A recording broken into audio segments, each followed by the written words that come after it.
अस्सलाम वालेकुम गाइस, कैसे हैं आप। उम्मीद करते हैं आप सब खैरियत से होंगे, खुश होंगे और हमारी दुआ है कि हमेशा खुश रहें, हंसते और मुस्कुराते रहें। मेरा नाम है रहमान अनवर और मैं हूं मोहम्मद और सैयद। मैं हूँ अलीस। और मैं मुजफ्फर इकबाल। और आज हम जिस वीडियो पे रिएक्ट करने जा रहे हैं, इस वीडियो का टाइटल है what is pushing Pakistan into collapse. तो देखते हैं वीडियो। अगर वीडियो पसंद आया तो वीडियो को लाइक, चैनल को सब्सक्राइब ज़रूर कीजिएगा। करते वीडियो स्टार्ट और देखते हैं भाई। पिछले कुछ सालों में पाकिस्तान के हालात बहुत तेजी से खराब क्यों हुए हैं। पाकिस्तान स्ट्रगल कर रहा था काफी समय से, लेकिन अब इतनी तेजी से क्यों। अब जैसे सिंध का एक वाकया रिसेंटली हुआ कि कुछ बाइक पर कुछ आर्म्ड लोग आए और किडनैप कर कर ले गए गर्ल को, एक वुमेन को, और उसमें 2 लोग मारे भी गए। अब ये कोई वाकया तो ऐसे मतलब वाकया पूरे देश के हालात को एक्सप्लेन नहीं करता, लेकिन वाकया बता रहा है कि स्टेट की जो कैपेसिटी है टू एनफोर्स लॉ वो खतरे में है। इस वीडियो का पर्पस केवल ये वाकया नहीं है, क्योंकि इसमें फिर पुलिस ने कहा कि देखो हमने जब अबडक्टेड वुमेन थी, गर्ल थी, उसको बचा लिया है, लेकिन फिर कई रिपोर्ट्स आई कि ऐसा कुछ नहीं हुआ, यानी कि बचाया नहीं गया, यानी कि this is like saving their face. इस वीडियो का पर्पस है कि हम पाकिस्तान की परत दर परत समझेंगे कि हालात ऐसे हुए क्यों, इकोनॉमी के हालात, इंटरनेशनल लेवल पर बदनामी, बिजनेस के हालात, हर एक सतह को प्यार से उतारेंगे और जानेंगे। ठीक है, रही बात सिंध की, तो सिंध में एक नेशनलिस्ट सेंटिमेंट भी रहता है। नेशनलिस्ट सेंटिमेंट का मतलब है कि सिंध के कल्चर के आधार पर लोगों में एक सेंस ऑफ कॉमननेस। कुछ समय पहले यहां पर एक आजादी की मांग भी होती थी।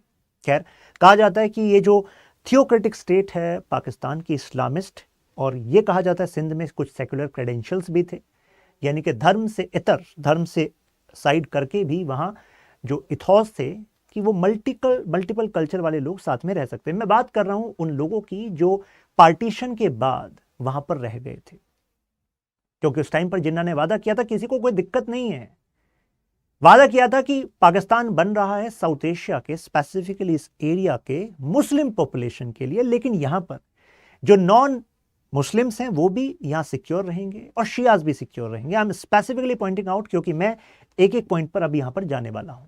ये वादे तो किए गए थे। वीडियो में डिटेल में जाने से पहले जानकारी दे दूं, 2024 के लिए आपका बैच शुरू हो चुका है। 31 जुलाई लास्ट डेट है एडमिशन की। त्यागी लाइव आपका डिस्काउंट कोड है, इसका इस्तेमाल करके आपको डिस्काउंट मिल जाएगा। तो study.iq.com पर जाकर बस ज्वाइन करना है आपको, वन स्टॉप सोल्यूशन है। PSR optional I teach, Tyagi live code, तो बेस्ट कोर्स है, बिकॉज डिस्कशन, टेस्ट, सब कुछ इसमें इंक्लूड है। नाउ ये शशांक त्यागी फॉर यू टेलीग्राम ग्रुप है, इंस्टाग्राम है, यहाँ पर आप मेरे साथ कनेक्ट हो जाइए, सारे अपडेट आते रहते हैं। चलते हैं दोबारा टॉपिक पर। नॉन मुस्लिम पॉपुलेशन करीब 23% थी और सुन्नी पॉपुलेशन लगभग क्वार्टर, यानी कि 1/4 जो मुस्लिम्स थे सुन्नी थे, मतलब शिया थे, मतलब नॉन सुन्नी मतलब कि शियास थे। लेकिन हमने पिछले कुछ समय में देखा है किसको सबसे ज्यादा नुकसान पहुंचा। एक तो नॉन मुस्लिम्स को, जैसे कि सिख, हिंदूज एटसेट्रा, और शिया पॉपुलेशन को, जैसे क्वेटा हम कितनी बार देखते हैं, मस्जिद जैसी पायस जगह पर भी बम धमाके। तो इस्लाम के नाम पर बनाया गया देश फेल स्टेट क्यों हो रहा है।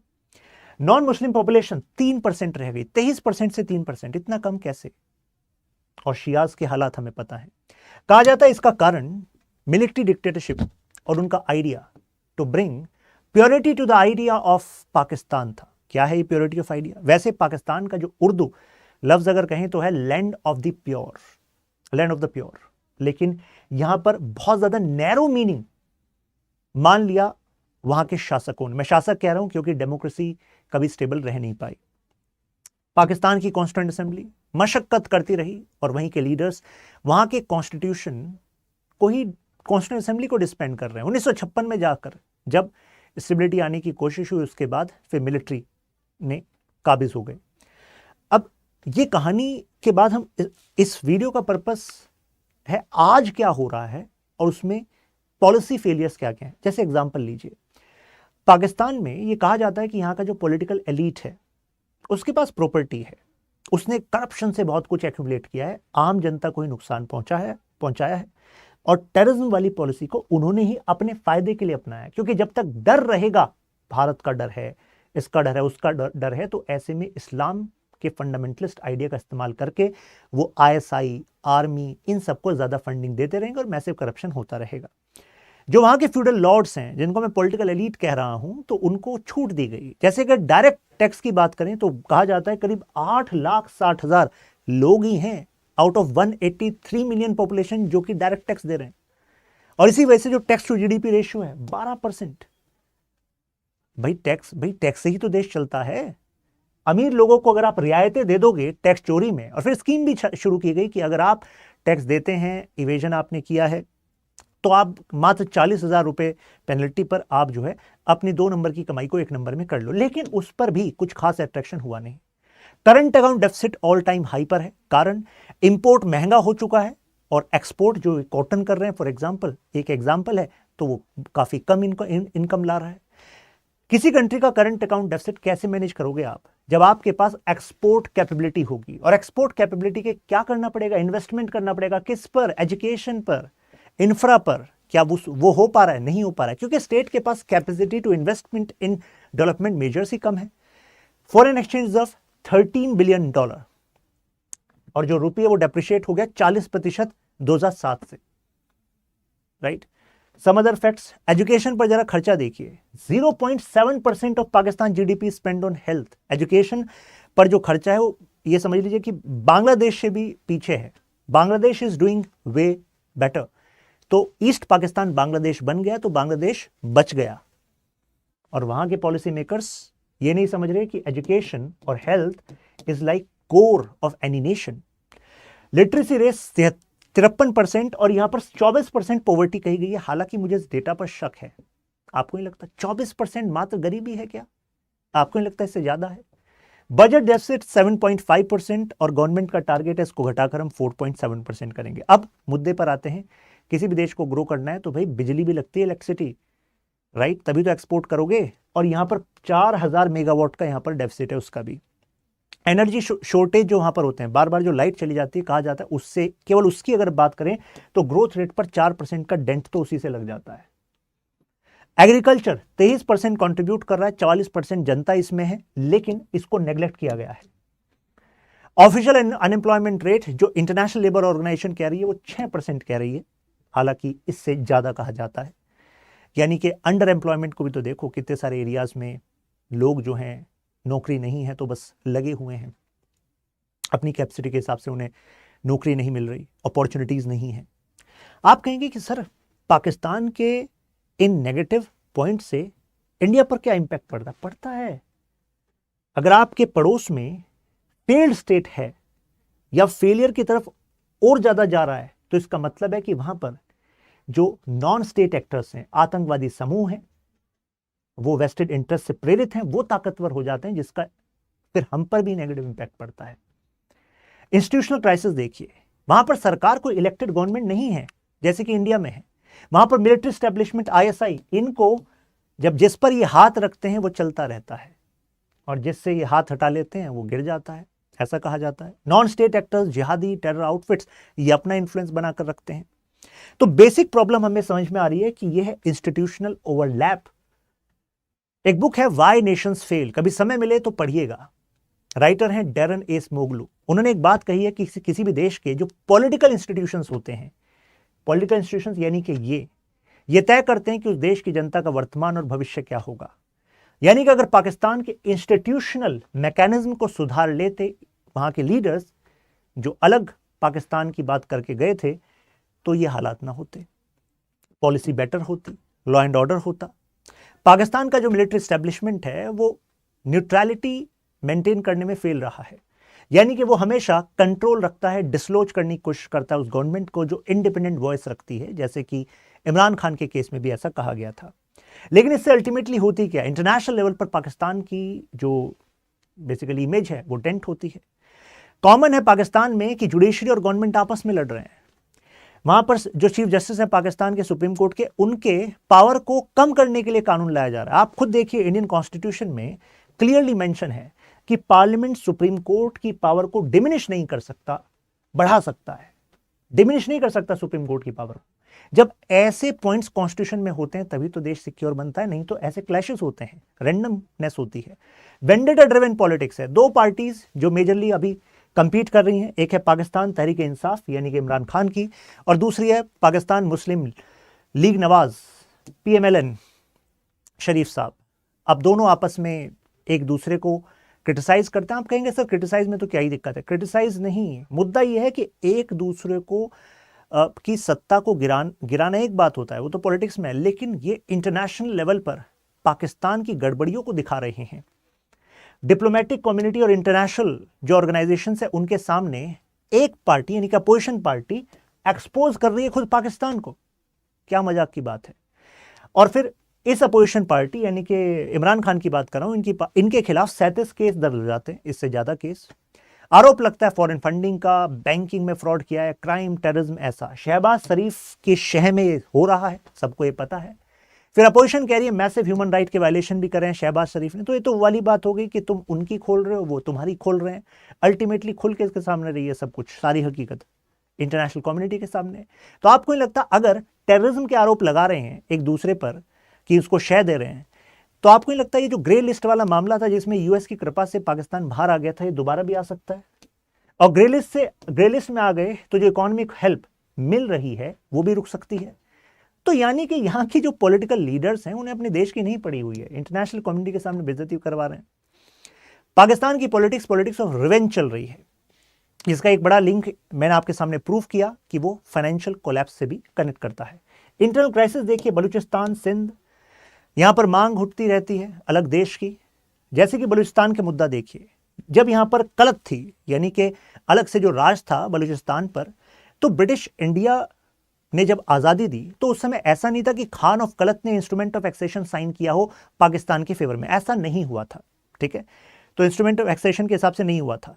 लेकिन यहां पर जिन्ना साहब के डायरेक्शन पर खान ऑफ कलत के सामने बैरल रखकर, ऐसा कहा जाता है, उनसे साइन कराए गए। पहले तो अफवाह फैलाई गई कि उन्होंने एक्सेप्ट कर लिया पाकिस्तान में आना। फिर कहा जाता है कि सिग्नेचर जो खान ऑफ कलत द्वारा किए गए थे वो बैरल ऑफ गन के सामने किए गए थे। तो जाहिर सी बात है दबावपूर्ण तरीके से कराया गया, तो वो वायबल तो नहीं होगा। और इसी वजह से आज तक बलोच जो लोग हैं वो आज़ादी की मांग करते हैं।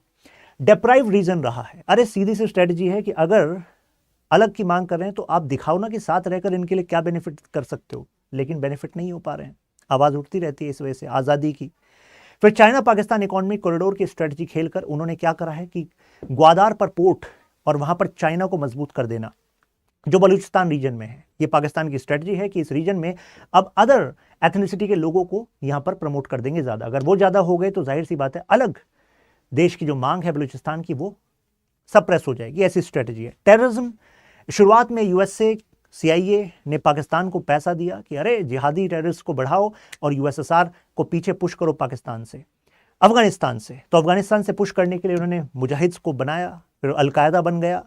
लेकिन अल्टीमेटली चलो सोवियत पीछे चले गए। उसके बाद जो हार्ड कोर फंडामेंटलिस्ट जो जिहादी आइडियोलॉजी वाले फाइटर्स थे ये क्या करेंगे? कहीं ना कहीं तो कुछ ना कुछ करेंगे। अब इसका नेगेटिव इंपैक्ट पाकिस्तान पर भी हुआ और इसका नेगेटिव इंपैक्ट फिर आपके कश्मीर पर भी हुआ। तो अब ये मुद्दा जब हम इंटरनेशनल लेवल पर उठाते थे कि भाई देखो टेररिज्म का मुद्दा दुनिया का मुद्दा है और जो CIA ने किया है यहाँ पर फंडिंग करके ये इंडिया की सिक्योरिटी के लिए खतरा है, तो यूएसए हमारी बात नहीं मानता था। फिर अब कहते हैं ना बोया पेड़ बबूल का तो आम कहाँ से खाएं, फिर नेगेटिव आप पर भी होगा। तो अब जो अलकायदा का जो बीज आपने बोया था सीधा फिर 9/11 होता है, फिर इम्पैक्ट इन पर भी होता है। तब फिर यूएसए कहने लगता अरे ग्लोबल वॉर ऑफ टेररिज्म करना पड़ेगा। खैर करो भाई। अब ऑब्सेशन विद इंडिया, ये पाकिस्तान का सबसे बड़ा डिमेरिट है, यानी कि उनका फोकस है कि एग्जिस्टेंशियल खतरा हमें इंडिया से है। इस वजह से हैवी एक्सपेंडिचर ऑन डिफेंस। ये एक्सपेंडिचर अगर हेल्थ और एजुकेशन पे करते तो बेटर होता कि नहीं होता। कहा जाता है कि पाकिस्तान में अपॉर्चुनिटीज बिजनेस की हो सकती हैं, लेकिन जो मिस गवर्नेंस है, इनसिक्योरिटी है, फंडामेंटलिस्ट, भाई कोई भी अगर इन्वेस्टर आएगा सबसे पहले तो अपनी इन्वेस्टमेंट की सुरक्षा चाहता है। अगर कल को कुछ जिहादी टेररिस्ट उनकी फैक्ट्री को उड़ा देंगे, कौन पाकिस्तान में यहाँ पर इन्वेस्टमेंट लेकर आएगा? तो ये एक बहुत बड़ा रीजन है। अब क्या अभी भी होप अलाइव है? तो ये कहा जाता है देखो पोटेंशियल तो है पाकिस्तान के पास, लेकिन पॉलिटिकल इंस्टीट्यूशंस, सोसाइटी में जो फंडामेंटलिस्ट एलिमेंट्स हैं, आर्मी, ISI, यही देश को नहीं आगे बढ़ने दे रहे। नहीं तो इकोनॉमिक अपॉर्चुनिटीज हैं, जैसे कि स्ट्रेटेजिक लोकेशन है, पास में मिडिल ईस्ट है, गल्फ है, तो ऑयल का कनेक्शन है, ऊपर अफगानिस्तान के साथ बेटर रिलेशन कर सेंट्रल एशिया है, चाइना के साथ पार्टनरशिप ये कर ही रहे हैं भाई, मिनरल रिच है, right, tourism industry under developed है, लिथियम एबंडेंट रिसोर्सेज हैं, विंड एनर्जी का पोटेंशियल है तो बहुत कुछ, लेकिन हो नहीं पा रहा है। देखते हैं आगे क्या होगा। तो मुझे लगता है कि इस वीडियो में आपको पता लगा होगा कि रैपिड जो हमने गिरावट देखी है towards Pakistan becoming a failed state, clarity मिली होगी आपको।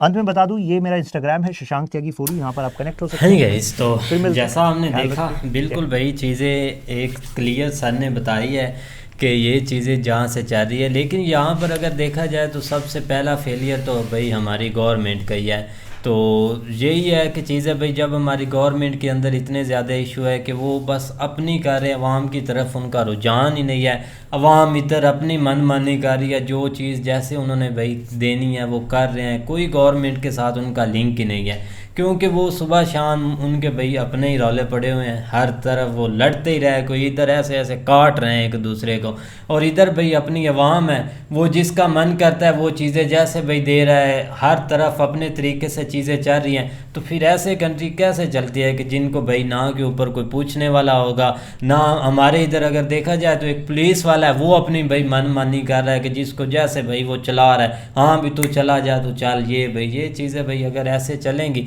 तो कंट्री कैसे आगे जाएगी, जब चीज़ें ही नहीं भाई ऐसी हो रही कि जिससे कंट्री कोई बेस्ट करेगी परफॉर्मेंस, तो फिर कैसे होगा। अब इंडिया है, उनकी इकनॉमी के लिए भाई देख ले कि आईटी है, उनके एक अलहदा शोबे, हर तरह से चीज़ें हैं, वो भाई अपना मेहनत कर रहे हैं, अपने सारे जो लोग हैं वो लगे हुए हैं अपनी कंट्री के लिए, उनको प्यार है तो वो आगे जा रहा है। अगर भाई अपने लोग ही अपनी भाई अपना अपना जेब में डालेंगे तो फिर चीज़ें कैसे आगे जाएंगी।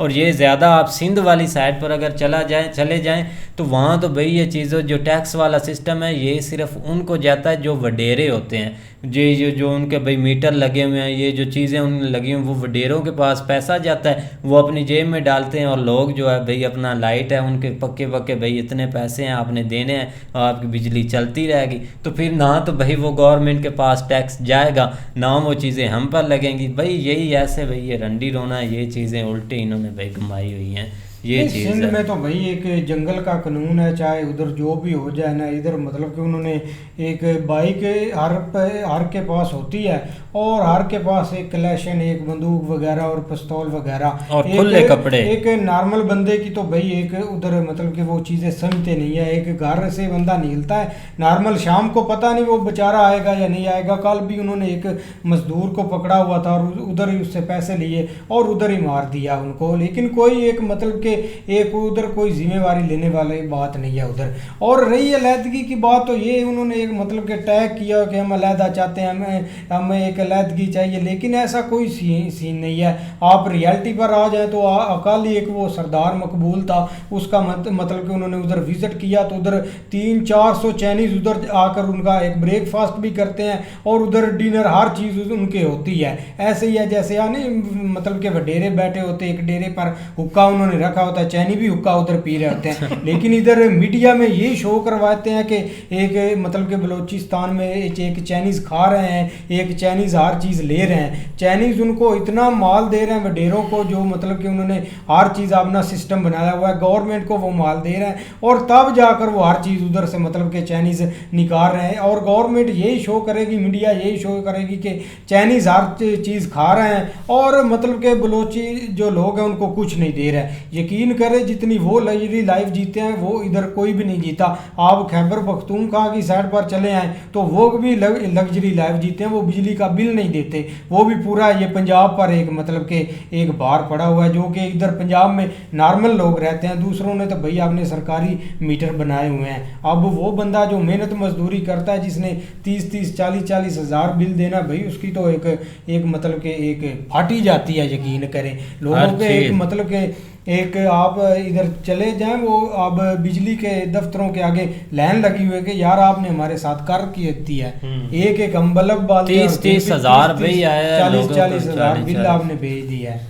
ऐसे ही है, क्योंकि अभी आपको जो नया नेक्स्ट मंथ जो झटका लगना है ना वो इससे भी बड़ा है, क्योंकि आप देख लें कि सीधे सीधे 7 रुपये उन्होंने बढ़ा दिए पर यूनिट के ऊपर। तो ये एक छोटी मोटी जो है ना ये उन्होंने इंक्रीज़ नहीं की है, ये एक बहुत बड़ा पूरा एक बम जिसको बोलते हैं ना कि वो फेंक दिया ऊपर इंसान। लेकिन ये कि यहाँ के लोग पता नहीं किस तरह के हैं, हमें तो कोई इनकी समझ नहीं आती पाकिस्तानी जनता की, कि लोग कम से कम अपने हक के लिए तो निकलना चाहिए ना। आप देख लो कि किस तरह भाई वो कर रहे हैं। निकलते हैं, मारते बहुत हैं। हाँ, मारते को कितनों को मार लेंगे वो कितने हैं, वो कितने हैं ये नहीं पता। लेकिन ये कि भाई मामला काफ़ी जो है ना आगे जाके जो है ना वो अनकंट्रोल हो जाएंगे। जिस तरह आप देख लो बिजली का शॉर्टफॉल है, एक्सपोर्ट के ऊपर जो है ना वो कोई ख़ास ग्रिप नहीं है, क्योंकि एक्सपोर्ट इस तरह डिक्रीज़ होगी जिस तरह इन्होंने इलेक्ट्रिसिटी कॉस्ट जो है ना वो बढ़ गई। इसकी वजह से जो है ना वो ज़ाहिर बात है प्रोडक्शन कॉस्ट जब बढ़ गई है तो ऑटोमेटिकली जो है ना उसका इम्पैक्ट जो है ना वो एक्सपोर्ट के ऊपर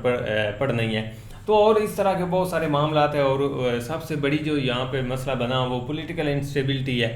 अब इन्होंने कुछ तसलियाँ दे के सारी पार्टियों ने सहन सुन एक दूसरे के करवा के पैसे तो ले लिए, लेकिन ये कि उसका आगे उन्होंने भी वो भी सियाने उन्होंने कहा कि एक टर्म आपको भी मिलेगी, एक जो है ना वो निगरान हुकूमत को हम देंगे और नेक्स्ट जो है ना वो एक नई हुकूमत को देंगे जो कि एक अच्छे तरीके से इलेक्शन जीत के आ जाएगी। तो इस तरह के हैं आगे देखो।